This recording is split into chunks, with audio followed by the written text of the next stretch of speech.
Rachel? Rachel? When I take you out of your playpen, Rachel, I want to be certain that you stay away from the range because it's very hot. Understand? I think not. You see, Rachel is at that tender age when she is totally dependent on the protection, upon the care of someone else. With proper attention, she will mature, and education will supersede the need for protection. But right now, Rachel is simply getting her first lesson in education, her name. She knows what it means. Soon, there will be other important, life-saving words for her to learn. Words like, No, no, Cindy. We don't touch Mother's art objects. Let me get you something of yours to look at.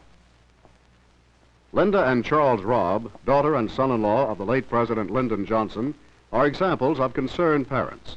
They mix practical experience with information from the National Safety Council and the American Academy of Pediatrics to safeguard their children, Lucinda and Kathy. We try to keep hazardous items out of the reach of the children, but there are many things, such as art objects, that we have to keep low, and those things we tell the children, please don't touch. When the age of reasoning starts, usually past 2 years old, children can start their education in safety. Before that, I've taught them the meaning of no and hot. After age 1, they usually understand those words. I use no most frequently here in the living room. Hot is more pertinent in the kitchen. I think this is the most dangerous place in the house. I'm busy working and cooking in here and haven't time to play with the children. So we organize some of their playthings, toys, crayons, or whatever. Have them sit down in their place in the kitchen. We've created a controlled situation. The range is a problem. We try to tell the girls, it's hot, don't touch.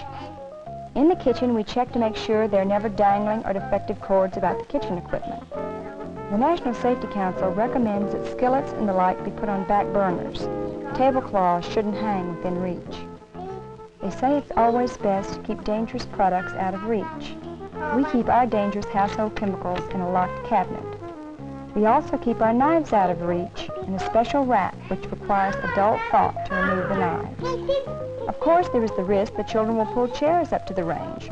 I simply do my best to tell them not to touch.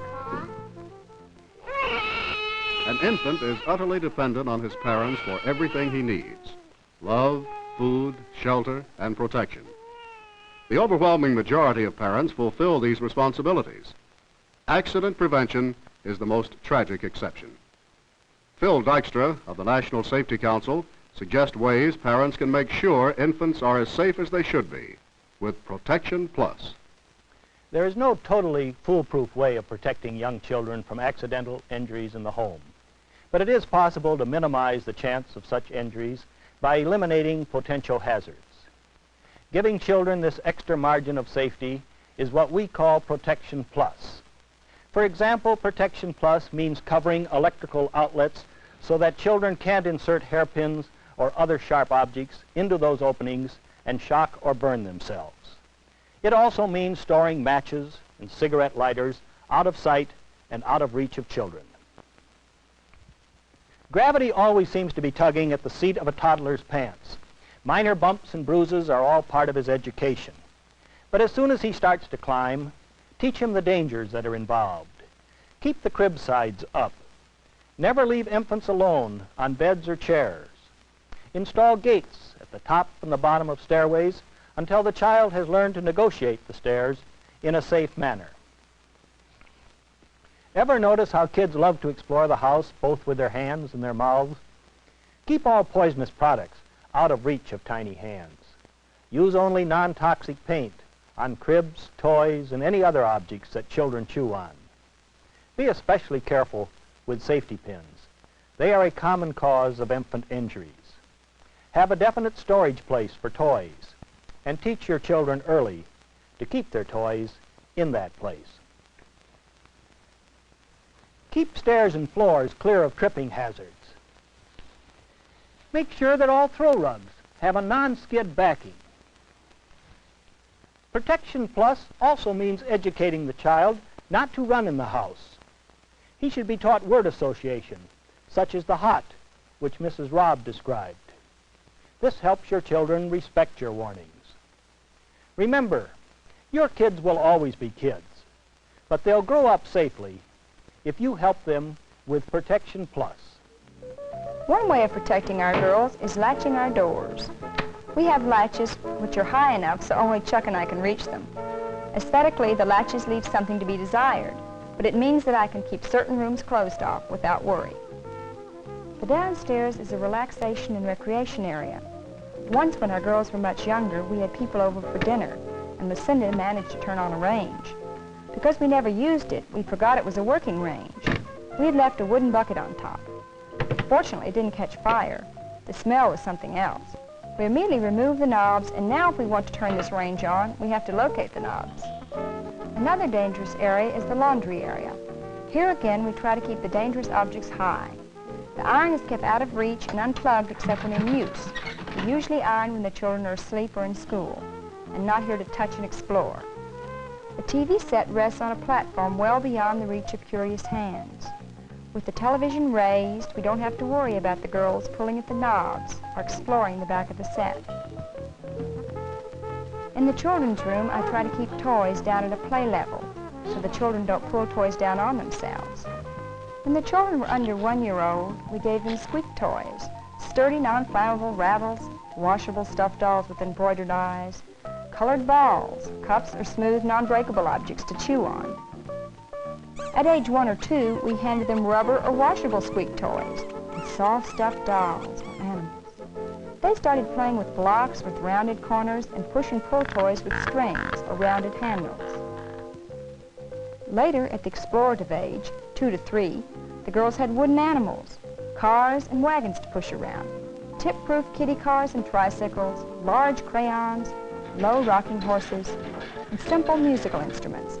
We avoided anything with sharp or rough edges or with removable parts. At ages 3 to 4, we introduced them to small brooms, toy telephones, dolls with simple wraparound clothing, doll buggies and furniture, dishes, miniature garden tools, trucks and tractors. We try to see that the toys are well made and won't break or splinter. We also try to avoid toys which are too heavy for the girls. Looking at this room full of toys makes me mindful of just how dependent we parents are on industry to take the initiative in making their products safe to handle. Why are children so susceptible to accidents? The predominant factor is the failure by most of us to recognize children's rapid physical and intellectual changes and to take basic precautions. Daniel Herson, president and chairman of the board of Acacia Mutual Life, describes the concern of one of America's life insurance companies about planning for the safety of our young. I and most of the employees of my company, and certainly the majority of our policy owners, are parents. So as parents, we can appreciate in a very real and a very personal way the tremendous help that we receive when we are able to prevent accidents occurring among our young children. Certainly, it's to the best interest and to the business interest of a life insurance company when we can prevent premature deaths and when we can extend and prolong the span of life. In our company, a mutual company, the policyholders are the owners of the business, and they benefit directly from the savings which occur when we are able to reduce accidents and to prolong the span of life.